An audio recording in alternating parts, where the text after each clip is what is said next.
매일매일이 매 초가 매 시간이 하나님의 은혜였음을 고백합니다. 우리는 아무것도 할 수 없는 연약한 존재라는 것을 잊어버리고 우리 스스로가 의롭다고 생각하고 내 힘으로 할 수 있다고 생각했던 것들을 주님 앞에 고백하오니 용서하여 주시옵소서. 더 겸손하게 오직 예수 바라보면서 십자가에서 승리하신 예수 그리스도만 나타내게 하여 주시옵소서. 이 시간 말씀 듣는 모든 성도들에게 하나님 영과 육이 깨어있게 하여 주시어서 졸거나 자지 않게 하여 주시고 딴 마음으로 딴 생각하지 않게 하여 주시고 오직 모든 말씀을 주의 말씀으로 알아듣고 깨닫고 받아들일 수 있도록 하나님 인도하여 주시옵소서. 말씀대로 살아내는 역사가 있게 하여 주시어서 전하는 자나 듣는 자나 하나님 앞에서 순종의 삶을 살아가게 하여 주시옵소서. 오직 성령의 선포만이 나타나게 하시고 모든 성도들이 아멘으로 화답하며 주님을 즐거워하고 기뻐하는 시간 되게 하여 주시고 근심과 어려움 가운데 있는 자에게도 하나님 위로하여 주시고 아픔 가운데 하나님을 고백하며 이 자리에 있는 자 또 병석에 있는 자에게도 하나님 함께하여 주시어서 성령의 은혜와 위로하심이 임하게 하여 주시고 치유하여 주시옵소서. 예수님 이름으로 기도하옵나이다. 아멘. 오늘 말씀 제목을 읽어보겠습니다. 시작. 십자가의 승리 예수 그리스도. 십자가를 지신 성화를 우리가 되게 흔하게 봅니다. 예전에는 루터가 종교개혁하기 전에는 일반 성도들이 여러분이 그렇게 흔하게 이렇게 살 수 있는 성경책을 읽지 못했어요. 성직자들만 읽고 루터의 종교개혁 이후로 성경이 평신도에게 돌아갔던 것입니다. 그러면 어떻게 성경을 이해했느냐? 유럽이나 이렇게 성당 가면은요, 굉장히 개신교는 심플하지만요, 벽화 자체가 창세기부터 요한계시록까지 있는 성당이 한두 개가 아니에요. 너무 아름답거든요. 그 수많은 그 중세시대의 아름다운 화가의 그림들이나 조각상들은 다 성경을 읽지 못하기 때문에 이해시키기 위해서 장면을 많이 그려놨습니다. 그런데 예수님이 십자가를 지시는 장면을 보면은요, 너무 무기력해 보이고 힘없어 보이고 죽음 직전이니까 완전히 실패자처럼 얼굴이 그늘져 있고 힘들어 보여요.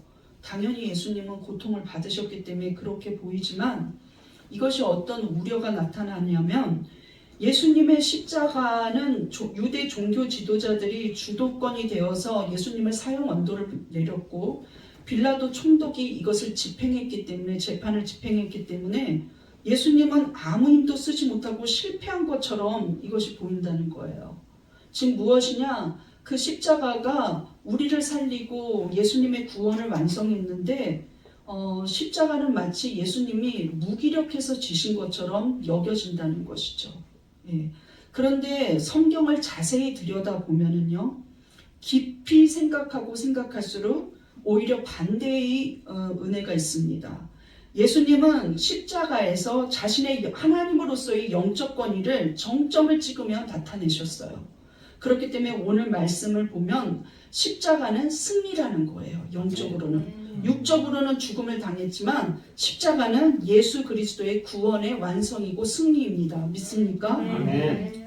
겉으로 보기에는 로마 총독이 이긴 것 같고 겉으로 보기에는 민심을 선동했던 유대인들 뜻대로 된 것 같고 겉으로 보기에는 공회원들이 옳은 것 같았지만 예수님이 잡혀가서 사형을 당한 것처럼 그렇게 무기력해 보이지만 예수님은 십자가 위에서 모든 일들을 주관하고 자발적으로 의도적으로 하나님의 철저한 계획에 자기가 하나하나 세밀하게 순종하셨고 그거를 주도하는 모든 뜻은 하나님의 계획 아래 있었다는 것이죠. 네. 그렇기 때문에 십자가는 승리입니다. 네. 오늘 말씀을 하나하나 자세히 보면서 십자가가 왜 승리인지 십자가 지고 가시는 여러분들도 승리할 줄로 믿습니다. 네. 네. 십자가의 승리 예수 그리스도 1번 시작. 십자가는 정확한 하나님의 계획으로 이루어진 일입니다. 십자가는 하나님께서 미리 창조 이후 아담과 하와가 범죄한 이후 미리 계획하신 일이라는 거예요. 느닷없이 일어난 일이 어떻게 그냥 사건에 휘말려서 들어간 일이 아니라는 것이죠.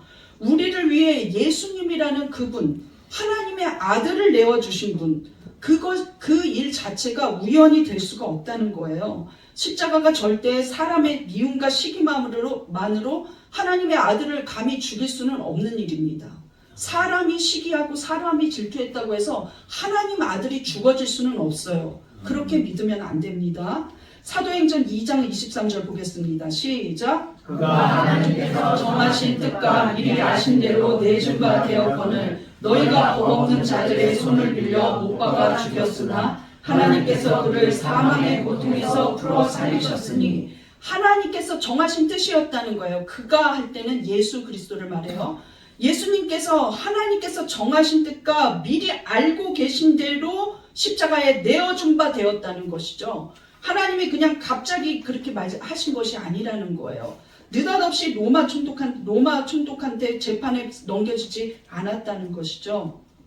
예수님께서 보혈을 흘려주신 것은 정확한 하나님의 치밀한 계획 아래 이루어진 일이고, 예수님은 의도적으로 그 구원의 계획에 순종하셨다는 거예요. 그런데 자발적 순종이라고 예수님이 바리새인들 앞에서 이야기하는 장면이 나와요. 몇 주 전에 우리가 예수 그리스도에 대해서 제가 계속 주제를 정해서 하고 있는데 그 맹인된 소경된 청년에 대해서 이야기했어요. 그게 요한복음 9장이 그 처음부터 1장부터 끝까지가 그 소경의 이야기거든요. 근데 그 9장이 지나고 나서도 바리새인들은 계속 항의해요. 네가 무엇이길래 이런 기적을 행하고 다니냐면서. 그때 바리새인들 앞에서 예수님은 내가 앞으로 십자가 지는 것도 너희들 때문에 지는 거 아니라고 미리 선포하십니다. 내가 자발적으로 내가 원해서 지는 것이다. 너희가 나보고 왜 병을 고치고 다니느냐고, 네가 도대체 무슨 권리로 이런 병을 고치고 다니느냐고 말하지만, 나는 내 스스로를 버릴 권세도 있고 얻을 권세도 있다. 내 생명은 내 주관 안에 있고 나는 하나님을 사랑하기 때문에 내 생명을 바치는 것이다 하고, 난 스스로 자발적으로 십자가를 진다고 바리새인들 앞에서 미리 선포하셨다는 거예요. 요한복음 10장 17절 보겠습니다. 시작. 내가 내 목숨을 버리는 것은 그것을 내가 다시 얻기 위함이니 이로 말미암아 아버지께서 나를 사랑하시느니라. 이를 내게서 빼앗는 자가 있는 것이 아니라 내가 스스로 버리노라. 나는 버릴 권세도 있고 다시 얻을 권세도 있으니 이 계명은 내 아버지에게서 받아노라 하시니라. 내가 생명을 바쳐 이 구원을 완성할 때 하나님은 나를 사랑하시고 나 또한 하나님을 사랑하기 때문에 스스로 순종해서 모든 권세를 누릴 수 있지만, 생명의 권세를 내가 유지할 수 있지만 나는 스스로 자발적으로 순종한다는 거예요. 적극적인 순종이었다는 것이죠. 예수님이 하나님을 그만큼 사랑하셨다는 거예요. 그리고 우리를 그렇게 사랑하셨다는 거예요. 조금이라도, 단 잠시라도 사람이 예수님을 죽였다고 생각하면 안 됩니다. 사람은 예수님을 죽일 권세가 없어요. 그들이 아무리 악한 계획을 짰을지라도, 공회원들이 아무리 도모했을지라도 이것이 하나님의 뜻의 계획이 아니었다면 하나님이신 예수님은 끌려가서 죽지 않습니다. 아멘. 사람의 일이 아니었다는 거예요. 하나님의 계획이라는 것이죠. 사탄이 아무리 그 계략을 짠다 할지라도 십자가에서 하나님을 죽일 수 없어요. 겉으로 보기에는 사탄이 이긴 것 같았지만 그렇지 않았다는 것이죠. 이거는 성경을 보면 더 이해가 갑니다. 하나님이 정하신 때에 정확히 예수님은 돌아가셨거든요. 십자가에서. 구원을 완성하시는 그 시간, 그때가 정확했다는 거예요. 30살까지 그냥 일반 목수의 아들로 사시다가, 나사렛에서 사시다가 이제 갈릴리 지역에 나타나서 유대 땅에 가서 요단강에서 세례를 받으십니다. 그런데 그 요단강을 거닐 때 세례 요한은 어떤 사명자입니까? 예수님을, 구원자 예수님을 위해서 미리 회개 운동을 일으키는 사명을 가진 자예요. 예수 그리스도의 오심을 준비시키는, 심령에 준비시키는 사명을 가진 자예요. 그런데 세례 요한이 성령께서 너에게 그 구세주를 볼 때 알려주실 거라 그랬어요. 그런데 어느 날 예수님이, 30살에 예수님이 걸어오실 때 바로 저분이라는 걸 알았어요. 그런데 저분이 구세주다 이렇게 말하지 않거든요. 세례 요한은 어떻게 말하냐면, 보라 세상 죄를 지고 가는 하나님의 어린 양이로다 이렇게 말했어요. 그 일 이후에 정확히 3년 후 6월절에 예수님이 6월절 어린 양이 돼서 화목제물로 자기의 생명을 드렸다는 것이죠. 정확하고 치밀한 계획이었다는 거예요. 그렇다면 3년이 되기 전까지 공생의 3년 동안 30살, 31살, 32살, 33살의 6월절 이전까지 예수님은 죽을 고비가 너무나 많았습니다. 성경은 그것을 기록하고 있어요. 그러나 하나님의 때가 되지 않았으니까 죽지 않았다는 것이죠. 누가복음 4장에 보면은요, 유대인 폭도들이 예수님이 전한 그 회당에서 전한 말씀 때문에 너는 신성모독자라고 예수님을 몰아붙여요. 그리고 예수님은 도망갑니다. 그런데 떼거지로 달려들거든요. 그래서 그 도시의 낭떠러지 끝에서 떨어뜨리려고 했어요. 예수님은 한없이 도망가고. 그런데 떨어지지 않았다는 거예요. 그 인파를 지나쳐서 숨어서 나갈 수 있게 하셨다는 것이죠, 하나님이. 또 요한복음에도 2번이나 요한복음 8장과 요한복음 10장에 예수님을 그 자리에서 돌로 치려고 해요, 스데반처럼. 그러나 그 자리에서도 그 많은 인파 속에서 그 자리를 떠나 나오셨다는 거예요. 그렇게 예수님을 구출해 주신 하나님은 마지막 6월절, 세 번째 6월절에 예수님이 십자가를 지시게 하셨다는 것이죠. 이것은 우연이 아니라는 거예요. 수많은 시간 동안 예수님이 사역하시는 그 공생의 기간 동안 죽을 뻔한 위기가 많았지만 죽지 않게 하셨다는 거예요. 마침내 드디어 십자가를 지시는 죽음의 때가 바로 지금이다. 내가 계획한 때가 지금 바로 지금이라고 했을 때 예수님은 멍청히 있다가 불현듯 당하지 않았습니다. 자기를 배신할 제자가 바로 저 가룟 유다라는 것도 알고 계셨고요. 베드로가 나를 저주하고 부인할 거라는 것도 미리 알고 믿음을 위해서 기도해 주셨습니다. 그리고 바로 다음날 자기가 죽을 것을 알고 겟셋마네 동산에서 목요일 밤에 철야하며 밤새도록 하나님 앞에 기도했다는 거예요. 그 기도가 끝났을 때 유다가 앞장서서 로마 군인들을 뒤따르게 하면서 예수님을 체포하러 왔습니다. 그런데 예수님은 내가 다 안다고 말을 하고 있어요. 요한복음 18장 4절입니다. 시작. 예수께서 그 당할 일을 다 아시고 나아가 이르시되 너희가 누구를 찾느냐 대답하되 나사렛 예수라 하거늘 이르시되 내가 그니라 하시니라. 분명히 빨간 글씨는 무엇이라고 말하고 있습니까? 시작. 예수께서 그 당할 일을 다 아시고. 하나의 오차도 없이 다 아셨다는 거예요. 이미 다 알고 계신 거예요. 내가 끌려가면 베드로는 부인하고 제자들은 하나도 남지 않을 것이라는 걸, 가이사랴 빌립보에서도 아무도 남지 않을 거라는 걸 예수님은 알고 계셨어요. 예. 이렇게 아무도 남지 않을 것이고 그러함에도 불구하고 부활할 때 갈릴리에서 만나자 하고 갈릴리에서 제자들하고 만나기를 약속하시죠. 모든 것을 아시고 스스로가 감당하셨는데 이게 수동적인 게 아니라는 것이죠. 적극적으로 그 구원의 자리에 오직 자기만이 할 수 있는 일이기 때문에 참여하셨다는 거예요. 사랑 때문에. 그리고 하나님의 공의를 이루기 위해서 그 일을 하셨다는 것이지 느닷없이 이 일이 이루어진 게 아니라는 거죠. 이때가 하나님이 정한 때였고 이때가 하나님의 가장 좋은 시간이었다는 거예요. 우리 예수 믿는 성도들의 고난 갑자기 당할 때가 많죠. 그러고 갑자기 병이 침길 때도 있어요. 갑자기 몰락하는 것 같은 느낌이 들 때가 있어요. 막막한 일이 불현듯 일어날 때가 있어요. 사고 이런 것들 막막하죠. 갑자기 당하는 경우예요. 그러나 예수 믿는 하나님의 자녀에게는 갑자기가 아닌 겁니다. 우리가 때로는 일상을 살면서 원치 않는 고난과 고통 속에 가지만 하나님은 이 일을 통해서 이루실 엄청난 계획이 있다는 거예요. 믿습니까? 왜 하필 나예요? 왜 하필 지금이에요? 할 수가 없다는 거예요. 치밀하게 예수 그리스도의 계획과 죽음을 바로 이때라고 계획하신 것처럼 우리의 삶 가운데도 너가 지금 신학을 해야 되고 네가 지금 전도를 해야 되고 네가 지금 믿음으로 하나님만 바라보는 시기라는 것을 하나님은 인생에서 계획하고 계신다는 거예요. 그것은 반드시 사랑이라는 보자기 안에서 계획하셨습니다. 믿습니까?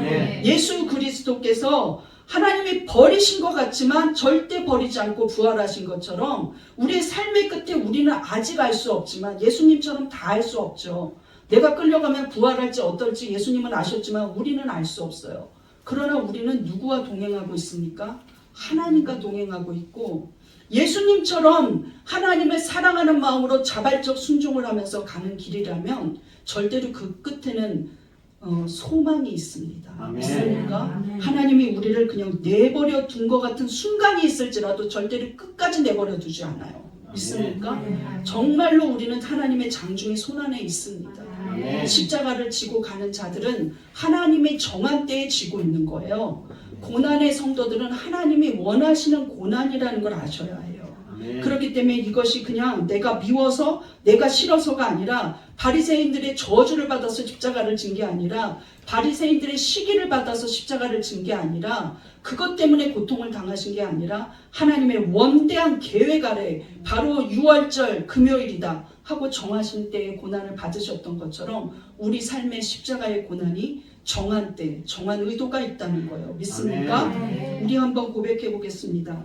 십자가는 예수님의 적극적 사랑입니다. 적극적 사랑입니다. 나의 고난도 하나님 안에 있습니다. 하나님 안에 있습니다. 하나님의 승리가 나에게 반드시 있습니다. 반드시 있습니다. 여러분 십자가 얘기하면 막 치를 떠는 성도들도 있고 목사님은 왜 맨날 십자가 얘기하고 좁은 길 얘기할까? 이게 진리예요. 그런데 그 안에 진리 안에 어마어마한 사랑과 선물이 비단길처럼 깔려 있다는 걸 아셔야 합니다. 예, 넓은 길로 가면서 하나님 모르고 가는 것보다 좁은 길로 예수 그리스도 손잡고 가는 게 훨씬 행복하다는 걸 아셔야 돼요. 믿습니까? 두 번째, 십자가의 승리 예수 그리스도. 2번 시작. 예수님은 십자가에서 세밀하게 예언을 성취하셨습니다. 성경의 복음서 안에 십자가를 지는 장면은 너무나 적나라하게 마음 아프게 많이 있죠. 그런데 이 본문에서의 작은 3절을 읽었어요. 마지막 3절을. 십자가에서 숨을 거두기 직전의 마지막 3절이에요. 그런데 이 본문 말씀처럼 고통당하신 예수님의 은혜를 나타내고 그 예수 그리스도의 전능하신 하나님의 주권을 나타내는 구절은 사실 없습니다. 제가 성경을 모르고 성도일 때는 끔찍하다 이러면서 읽고 말은 단순한 구절이에요. 그러나 제가 성경의 구석구석을 들여다보는 눈을 가지고 읽고 또 읽을수록 놀라운 하나님의 은혜를 발견하게 된다는 것이죠. 예수님은 이 부분에서 자기의 구원을 예언한 성경의 구약의 모든 선지자의 예언을 치밀하게 한 단계 한 단계 하나하나 세밀하게 한 개도 놓치지 않고 행동과 말로 하나님의 말씀을 이루어 가셨다는 거예요. 아멘. 오래전 선지자들이 미가, 이사야, 예레미야 오래전 선지자들이 자기의 구원을 예언한 모든 부분들을 하나도 놓치지 않고 그 십자가에서 이루어내셨다는 거예요. 의도적으로. 성경의 말씀이 응하게 하시려고. 놀라운 하나님의 은혜가 없으면 예수님은 그 와중에 죽어가면서 성경의 말씀을 이루겠다. 나를 향한 그 예언을 이루겠다, 성취해야 된다는 생각이 없었을 거예요. 그런데 무턱대고 무의식으로 일하지 않으셨다는 것이죠. 십자가 안에서 반드시 하나님과 동행하는 그 예언의 성취를 이루셨다는 거예요. 본문의 앞부분에 보면 빌라도 총독한테 당시 유대 총독이 로마에서 보낸 직속 총독이 빌라도였습니다. 빌라도에게 신문을 받아야지만 재판 언도권은 빌라도에게 있어요. 예, 그래서 빌라도에게 신문을 받고 사형 선고가 내려져요. 십자가형이. 그런데 그 십자가 앞에 죄명이 붙어요. 나사렛 예수, 유대인의 왕 이렇게 붙습니다. 그런데 사람들이 이렇게 말해요. 야, 자칭 유대인의 왕이라고 쓰자. 자칭. 그러니까 너만 말하는 유대인의 왕이지 우리는 인정하지 않겠다는 것이죠. 자칭이니까. 예. 그런데 아니라 그냥 유대인의 왕이라 쓰라. 정말로 만유의 주로 올 것을 구약에는 너무 많이 예언했거든요. 이 세상의 통치자로 오고 다윗의 씨앗으로 올 것이고 그 다윗의 홀을 버리지 않겠다고 하나님이 말씀하시고, 홀이라는 건 왕이 쥐고 있는 홀을 말해요. 그것을 버리지 않겠다는 그 말씀이 너무나 많은데 그것이 이루어졌다는 거예요. 유대인의 왕이라는 게. 그렇게 죄명을 써서 십자가에 자기 예수님의 머리 위에 붙입니다. 그리고 로마의 군인들은 예수님의 속옷과 겉옷까지도 제비 뽑아요. 이것은 구약의 시편의 예언이 이루어진 부분이에요. 예수님이 십자가에서 고난당하는 것을 가장 자세히 말한 구약의 본문이 시편 22편과 여러분이 잘 알고 있는 이사야 53장. 이사야 53장은 가시면류관을 쓸 것까지도 다 예언하고 있어요. 창에 찔릴 것까지도 예언하고 있어요. 보혈의 피를 흘릴 것까지도 예언하고 있다는 것이죠. 그런 자세한 부분들이 이상하게도 로마 군인에 의해서 이루어진다는 것이죠. 로마 군인이 이사야 53장에 예언된 것을 이루겠다고 가시면류관 찌르지 않았거든요. 자기들은 그냥 찔렀는데 그 예언은 반드시 이루어졌다는 것이죠. 자기들은 의도치 않았는데 성경이 이루어져 가고 있는 거예요. 그런데 시편에 이렇게 예언된 부분이 있습니다. 옷을 제비 뽑는 것에 대해서 시편 22편 17절 시작. 그들이 나를 주목하여 보고 내 겉옷을 나누며 새 옷을 제비 뽑는다. 이 말씀이 이루어졌다는 거예요. 로마 군인들이 야 이게 시편 22편에 써있으니까 우리는 제비 뽑아야 돼 하고 의논하지 않았죠. 전혀 구약을 모르는 이방인들이에요. 그런데 이 로마 군인의 눈에는 야 자기가 하나님의 아들이라고 하는 정말 우스꽝스러운 이상한 신성모독자다. 유대인들한테 버림받은 신성모독자구나 하고 생각하는데 저 사람이 뭐길래 자주색 옷을 입었지? 그거는 귀인이나 입는 건데 하면서 겉옷을 나누어서 어떻게든 그 약탈을 하려고 제비 뽑았다는 거예요. 그러나 그 행동은 하나님의 주권 아래 시편의 22편 예수 그리스도의 구원에 대해서 예언한 부분이 정확히 이루어졌다는 것이죠. 아멘. 예. 그리고 나서 예수님은 십자가에서 자기의 그 제자 요한에게 사도 요한에게 내 어머니 마리아를 좀 부탁한다고 하면서 그때부터 요한은 그 마리아를 보호해주고 같이 살게 돼요. 그 후에가 바로 이 오늘의 본문이라는 거예요. 본문이 시작되는 28절 보겠습니다. 시작. 그 후에 예수께서 모든 일이 이미 이루어진 줄 아시고 성경을 응하게 하려 하사 이르시되 내가 목마르다 하시니 목이 말라 목마르다고 한 게 아니라 목이 마를 수도 있지만 그 말을 안 하고 참을 수 있었는데 예수님은 정확하게 그 죽음 앞에서도 피를 흘려가면서도 가시면류관을 썼고 죄명은 유대인의 왕이라고 써줬고 이런 모든 것들을 생각하면서 무엇이라고 하면 성경을 응하게 하려고 내가 목마르다고 말했다는 거예요. 믿습니까? 아멘. 이것은 예수님이 적극적으로 하나님 말씀이 성취되게 하려는 적극적 의도였다는 것이죠. 과연 이 목마르다고 한 이유가 무엇일까요? 우리는 다시 구약의 예언으로 한번 돌아가 보겠습니다. 시편 69편도 이것을 예언하고 있어요. 69편 21절 시작. 그들이 쓸개를 나의 음식물로 주며 목마를 때에는 초를 마시게 하였사오니 목마를 때 초를 마시게 하였다 이러는데 이 초라는 구약은 히브리어로 되어 있죠. 호메츠는 노예나 제수들이 먹는 저급한 술, 그 다음에 상한 술 이거를 말할 때 호메츠라 그래요. 아주 저급한 술을 말할 때 호메츠예요. 정말 너무 안 좋은 술이죠. 그리고 그거를 발효시키는 그 기본적인 발효 액체를 호메츠라고 불러요. 그런데 이게 원어로 보면 한글 성경만 보면 하나도 똑같지 않은 것 같은데 원어로 보면 히브리어 호메츠가 헬라어로는 옥소스입니다. 그런데 다시 한번 보세요 여러분. 오늘의 본문 29절을 보겠습니다. 시작. 거기 신포도주가 가득히 담긴 그릇이 있는지라 사람들이 신포도주를 적신 해면을 우슬초에 메어 예수의 입에 대니 사람들은 조롱하면서 이 신포도주를 가득히 담은 그릇이 있는데 신포도주를 해면에다가 이렇게 적셔가지고 우슬초에 이렇게 묶어가지고 예수 입에다가 이렇게 마셔 하면서 조롱하면서 됐단 말이죠. 생각하고 된 게 아니라 그런데 그렇게 하도록 유도하기 위해서 예수님은 내가 목마르다고 하셨어요. 그런데 이 신포도주라는 옥수수가 아까 시편 69편에서 본 히브리어로는 호메츠라고 부르고 있었다는 거예요. 호메츠는 헬라어로 옥수수라는 것이죠. 포도주의 초를 말하는데 그 발효되는 원액 초를 말해요. 근데 아주 질이 안 좋은 초예요. 그것이 바로 옥수수라는 거죠. 시편 69편의 한 절을 이루기 위해 예수님은 내가 목마르다고 하셨어요.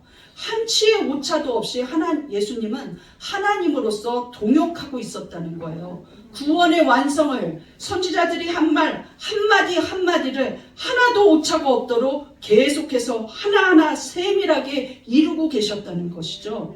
그 십자가상에서도 말씀대로 그것을 붙잡고 말씀대로 이루어 가려고 의식하고 의도를 하시고 자발적으로 그것을 한치 오차 없이 성취하고 있었는데 이것이 왜 수동적인 죽음입니까? 절대 그렇지 않다는 거예요.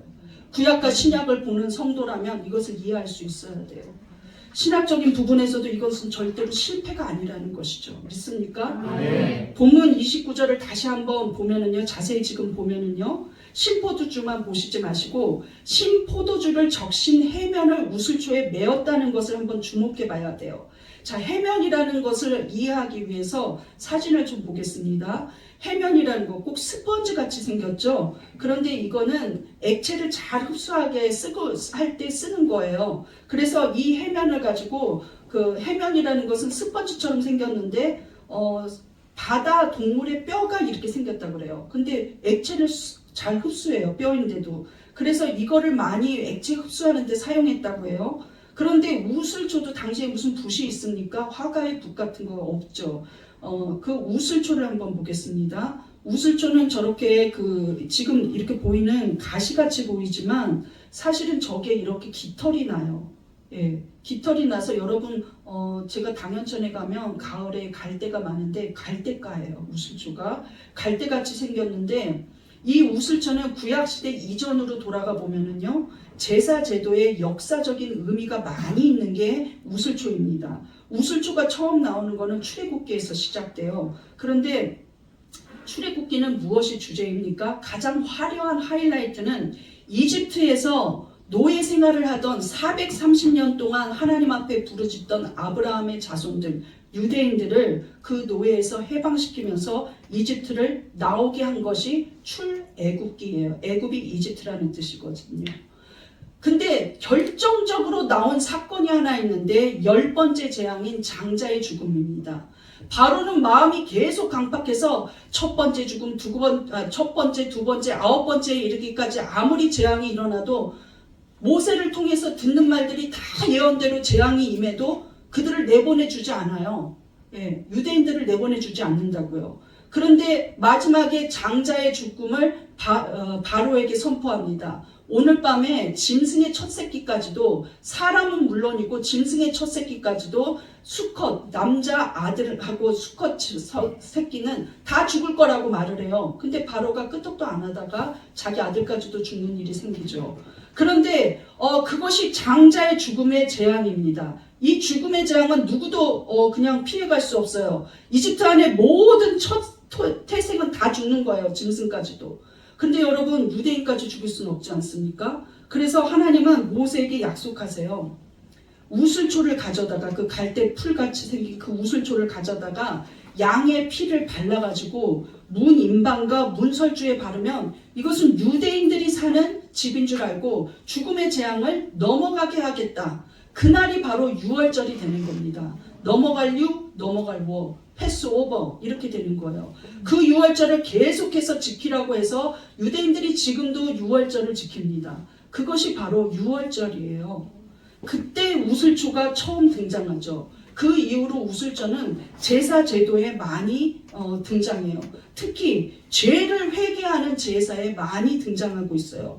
다윗은 자기의 지은 죄를 철저하게 회개할 때 우슬초로 나를 씻겨주셔서 이렇게 고백하거든요. 시편 51편 7절입니다. 시작. 우슬초로 나를 정결하게 하소서. 내가 정하리이다. 나의 죄를 씻어주소서. 내가 눈보다 이리이다. 그런데 이것을 누가 행했습니까? 로마의 군인들이 예수님이 내가 목마르다고 말할 때 해필이면 우슬초를 잡아가지고 신포도주를 성경에 쓰인 그대로 시편 69편 그대로 신포도주를 접서서 해면에 적셔가지고 먹였다는 거예요.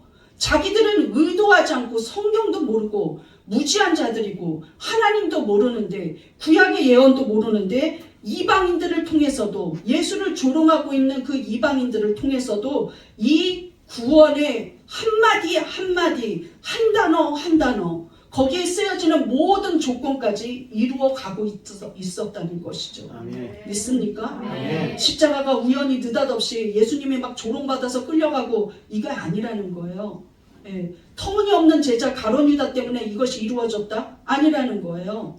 예, 말도 안 되는 교만한 시기했던 바리새인들 때문에, 공회원들 때문에 이것이 이루어졌다? 아니라는 거예요. 십자가는 철저히 하나님의 구원의 계획이었고, 예수님은 십자가에서 죽어가면서까지도 한 말씀도 놓치지 않고 치밀하게 이것을 성취하셨다는 겁니다. 믿습니까? 우리도 십자가를 지고 있을 때 그 자발적인 적극적인 말씀의 성취를 이루어가는 예수님의 모습을 보아야 돼요. 아픔이 있고 여러 가지 힘든 일이 있고 고통이 있고 내가 가는 길이 한 발짝도 나가지 않고 멈추어 있는 것 같이 느껴진다 할지라도 예수 그리스도의 십자가를 바라보면 우리도 하나하나 오직 나에게 주어진 사명을, 말씀을 붙잡고 하나님의 진리를 붙잡고 나가는 모습이 있어야 합니다. 아멘. 믿습니까? 믿음의 선진들도 죽음의 위협 앞에서 그렇게 살아냈어요. 그렇기 때문에 우리가 지금 예수를 믿습니다. 아멘. 사도들도 죽음의 문턱 앞에서도 그리스도를 전했어요. 그렇기 때문에 우리가 그 말씀을 읽고 있습니다. 믿습니까? 모든 믿음의 사람들은 십자가가 있습니다. 예수님도 말씀하셨어요. 너희가 나를 따라오려거든 자기를 부인하고 십자가를 지고 따라오라 그랬어요. 그런데 우리가 십자가가 마지못해 이게 아니라는 것이죠. 진짜로 이 십자가의 길은 자발적이고 순종하는 적극적인 자세가 있어야 한다는 거예요. 어떤 십자가의 고난 앞에서도 예수님이 죽음 앞에서 말씀을 성취해 가셨던 것처럼 우리도 하나님의 말씀을 성취하며 그 말씀대로 살아내는 그런 결실이 있어야 한다는 것이죠. 예수님이 하셨으니 우리가 할 수 있습니다. 예수님은 그것이 쉽지 않다는 걸 아셨어요. 그러나 그것을 이루셨어요. 그렇기 때문에 우리에게는 성령의 은혜 안에서 할 수 있는 능력을 주십니다. 믿습니까? 결코 시험은요, 결코 고난은요, 그냥 감당하지 못할 고난을 주시는 법이 없어요. 믿습니까? 끝까지 이것을 견디어내고 붙잡으면 이루어집니다. 믿습니까? 예, 예수님이 말씀을 성취하셨다는 것을 우리는 붙잡고 우리도 그 말씀대로 살아내야 합니다. 믿습니까? 예. 우리 한번 고백해 보겠습니다. 예수님이 말씀을 성취하셨습니다. 예수님의 말씀을 성취하셨습니다. 나도 말씀을 붙잡고 이기겠습니다. 나도 말씀을 붙잡고 이기겠습니다. 맞습니까? 아멘. 말씀 붙잡으면 고난 중에 불평해라, 힘드니까 교회 떠나라 하지 않습니다. 끝까지 하나님 앞에 신실하게 일하는 거예요. 내게 맡겨진 사명 감당해 내가 나가는 것이죠. 네. 십자가의 승리 예수 그리스도 3번 시작. 예수님은 완벽하게 구원을 이루셨습니다. 마지막 우리의 본문 어떻게 결론이 나고 있습니까? 예수님은 다 완벽히 이루었다 하고 말하고 있어요. 영어로 보니까요, It is finished. 다 끝났다. 다 완벽하다 이렇게 말하고 있어요. 30절 보겠습니다. 시작. 예수께서 심포도주를 맞으신 후에 이르시되 다 이루었다 하시고 머리를 숙이니 영혼이 떠나가시니라. 과연 무엇을 이루었다는 것입니까? 무엇이 완벽하게 이루어졌다는 것이죠? 구원입니다. 믿습니까? 아멘. 죄에 대한 완전한 속죄를 다 이루었다는 거예요. 하나님이 명하신 일들을 다 말씀을 성취했다는 거예요. 다 순종했다는 거예요. 더 이상 예수님에게는 아무 의무도 남아있지 않습니다. 속전을 완전히 지불해 버렸다는 거예요. 내 생명으로 이 모든 죄의 짐을 해결해 주었다는 거예요. 다 이루었다. 죄의 값은 사망이라고 했던 그 성경의 말씀, 하나님의 공의를 내 생명을 내어줌으로 내가 죽음으로 말미암아 죄의 값을 다 지불했다는 거예요. 더 이상 지불할 게 없다는 것이죠. 믿습니까? 아멘. 거룩하고 흠없는 하나님의 아들이 죽으셨는데 더 이상 지불할 수 있는 게 무엇이 있습니까? 무엇을 더 플러스 알파로 해야 돼요? 이미 100% 완벽합니다. 믿습니까? 아멘. 때로는 우리가 그 믿음에 대해서 우리가 선함이 있어야 되고 믿음의 행실이 있어야 된다고 말하는데 성도들은 이것이 구원의 조건이라고 착각을 하면서 받아들여요. 구원의 조건은 예수 그리스도의 십자가의 죽음으로 완벽합니다. 믿습니까? 네. 그러면 왜 행실을 성도들은 목사님들은 말을 하느냐? 그것은 믿음의 반증이기 때문이에요. 진짜 옳은 믿음, 진짜 진실한 믿음인지 볼 수 있는 그 기준은 무엇이냐? 행함이 있는 믿음이라는 거지. 구원의 조건은 예수 그리스도의 십자가만으로 완벽합니다. 디도서 3장 5절을 보겠습니다. 시작. 우리를 구원하시되 우리가 행한 바 의로운 행위로 말미암지 아니하고 오직 그의 긍휼하심을 따라 중생의 씻음과 성령의 새롭게 하심으로 하셨나니. 구원의 시작도 끝도 예수 그리스도로 완벽히 완성되었다는 거예요. 믿습니까? 아멘. 이 일이 있은 후 3일 후에 예수님은 십자가를 지셨던 그 죽음에서 끝나서 부활로 예수님의 승리를 입증하셨습니다. 믿습니까? 만약 부활이 없으면 죽음으로 끝나서 이제 어떡하지? 이렇게 했겠지만 예수님은 죄와 사망을 이기시고 부활하셔서 보아라! 하나님의 구원은 완성되었고 내가 죄를 이겼고 내가 승리하였다는 것을 선포하셨어요. 자기의 부활의 몸으로 선포하셨어요. 이거보다 더 큰 증거가 어디 있습니까? 완벽하게 구원은 완전히 성취되었다는 거예요. 우리는 그 예수를 믿기만 하면 됩니다. 믿습니까? 아멘. 예수님이 지신 십자가가 우리가 너무나 무거울 거라고 생각하는데 절대 그렇지 않아요. 예수님이 그 고통을 스스로 감당하신 것처럼 믿는 자녀에게는 그것을 감당할 수 있는 은혜를 주신다는 거예요. 아멘. 마치 남들이 보기에는 십자가가 정말로 처절하고 고통스러워 보이고 그 성화 안에서도 너무나 슬퍼 보이고 감히 감당할 수가 없을 것 같이 우리는 무의식적으로 익혀왔어요. 그러나 우리가 말씀을 들여다볼 때는 절대 그렇지 않다는 것이죠. 말씀 안에서 십자가는 끊임없는 승리와 성취라는 것이죠.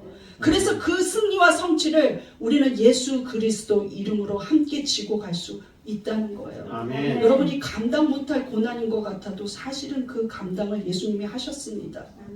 이것을 지고 있는 걸 예수님이 모르지 않아요. 내가 아픈 걸 예수님이 모르지 않습니다. 내가 힘든 걸 예수님이 모르지 않아요. 예수 지셨던 십자가 우리도 지고 갈 수 있다는 거예요. 아멘. 성취에 갈 수 있습니다. 아무리 힘든 십자가라도 말씀을 이루며 갈 수 있어요. 말씀을 전하며 갈 수 있다는 거예요. 예수의 부활이 우리가 하나님의 자녀라는 걸 오히려 승리로 선포하셨어요. 하나님이 우리의 주님이시라는 게 선포되었어요. 모든 통치를 다스린다는 뜻이 주님입니다. 주인 주자를 쓰는 거예요. 우리를 다스리시는 분, 우리의 삶을 통치하시는 분, 우리의 고통 가운데 중심에 계신 분, 자발적으로 우리가 예수 그리스도를 사랑함으로 십자가 지고 따라가게 하시는 분, 그분이 이미 이기시고 부활하신 예수 그리스도입니다. 아멘. 예수님은 죽은 자의 하나님이 아니라 산 자의 하나님이십니다. 지금도 살아 계세요. 믿습니까? 아멘. 그러므로 십자가 지라 그럴 때 두려워하지 마십시오. 성경 속으로 들어가면 십자가는 두렵지만은 않습니다. 믿습니까? 아멘. 이미 승리한 십자가 여러분은 지고 갈 수 있어요. 믿습니까? 아멘. 홀로 지지 않는다는 것이죠. 내가 이거 이전에 지었다. 가리야 너는 할 수 있다. 이것이 처절한 슬픔만 있는 게 아니다. 이 고통 가운데 내가 함께하는 한량없는 은혜를 부어주겠다고 약속하신 증거가 십자가입니다. 아멘. 부활을 바라보세요. 3일 만에 부활한 것처럼 우리가 얼마 지나지 않아 곧 승리합니다. 믿습니까? 아멘. 우리 한번 고백해 보겠습니다. 구원은 이미 이루어졌습니다. 구원은 이미 이루어졌습니다. 예수의 승리가 내 승리입니다. 예수의 승리가 승리입니다. 나의 예수님은 나의 예수님은 부활하신 부활하신 살아계신 예수님입니다. 살아계신 예수님입니다. 예수의 승리가 여러분의 승리입니다. 믿습니까? 아멘. 십자가 거부하지 마십시오. 그냥 미리 지레 짐작하고 떨궈 버리지 말아요. 십자가 지고 가면 제자들도 그래서 죽음을 당당히 앞서며 복음 전했던 겁니다. 여러분의 크고 작은 십자가들 하나님이 사랑하는 것만큼 어쩔 때는 더 큰 고난 주기도 해요. 야, 너 어떡할래? 이제 포기할래? 이렇게 조롱받기도 해요. 야, 다 끝난 것 같다. 포기할래? 그러나 주님 바라보면 아, 노입니다. 나는 죽더라도 십자가 지는 거예요. 믿습니까? 네. 그게 성도입니다. 믿습니까? 네. 십자가의 승리 예수 그리스도 1번 십자가는 정확한 하나님의 계획으로 이루어진 일입니다. 2.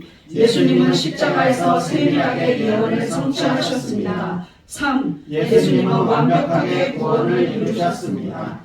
우리 성도들이 많이 힘들고 아파하고 여러 가지 어려움이 있습니다. 그러나 우리가 지는 십자가 같이 지고 동역하며 함께 가면 승리합니다. 믿습니까? 네. 우리 그 승리를 바라보면서 이 시간 통성으로 기도하시는데 하나님 십자가 지고 있는 많은 성도들 같이 십자가 지게 하여 주시옵소서. 내가 내 십자가 내려놓고 가겠다고 생각하지 않고 예수의 승리를 바라보면서 결단하며 나도 그 십자가 지고 가게 하여 주시옵소서. 부르짖으며 기도하시겠습니다. 주여 하나님, 우리 성도들이 십자가를 미리 무서워하고 걱정하며 나는 그것을 할 수 없다고 내 십자가는 없어야 한다고 고백했던 악한 것들을 아버지 하나님이여 무시한 것들을 회개합니다. 이제는 예수의 십자가 그 승리의 십자가를 바라보며 우리 결단하며 십자가를 지게 하여 주시옵소서.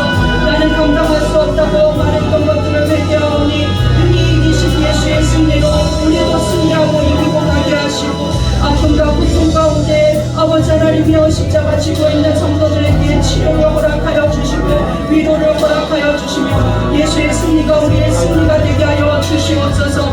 부활하신 예수님의 승리가 우리의 삶에 일어나게 하여 주시옵소서. 반드시 살아계신 예수 그리스도의 뜻이 드러나게 하시고 이미 모든 삶의 질문을 지시고 승리하신 예수님이 우리 가운데 나타나셔서 우리와 함께 하시며 우리와 함께 동역하게 하여 주시옵소서. 예수님 이름으로 기도하옵나이다.